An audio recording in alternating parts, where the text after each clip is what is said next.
পরীক্ষার কেন্দ্র থেকে বের হয়ে শিক্ষামন্ত্রী ব্যাপারে ট্রল করতেছে।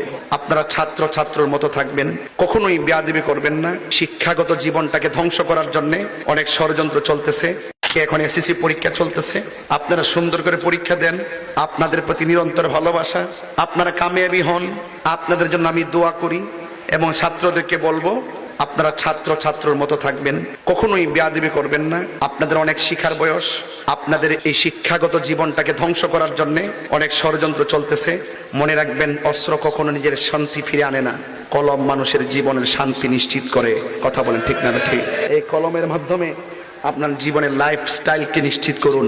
খবরদার কাহারও কোনো ফাঁদে পা দিবেন না। আজকে দেখছি পরীক্ষার্থীগুলো পরীক্ষার কেন্দ্র থেকে বের হয়ে শিক্ষামন্ত্রী ব্যাপারে ট্রল করতেছে। হ্যাঁ, ট্রল করতেছে। উনি কি বলছেন ট্রল করতেছে?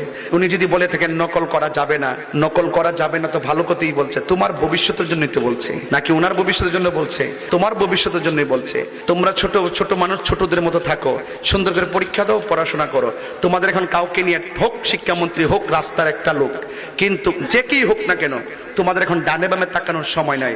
তোমাদেরকে হলো অধ্যবসায়ে মনোযোগী হতে হবে, সুন্দর করে পড়তে হবে, অনেক বড় হতে হবে, এবং বেয়াদবি করা যাবে না। কাউকে নিয়ে ট্রল করার সময় নাই, নিজেকে নিয়ে ব্যস্ত থাকো। তোমাদের জন্য ভবিষ্যৎ অপেক্ষা করছে, নিজের হাতে ভবিষ্যৎটাকে কর্তন করে দিও না। কথা বলেন ঠিক না বেঠিক? এটা আমার সহজ সরল মানুষ, আমি এতটুকু বুঝি। ছাত্র জীবন, হ্যাঁ, মেধা দিয়ে কাজ করতে হবে, হাতুড়ি দিয়ে কাজ করবে না। মেধা দিয়ে লড়াই করো। আল্লাহ এই মেধার মধ্যে বরকত দান করুক। সকলে বলে আমিন।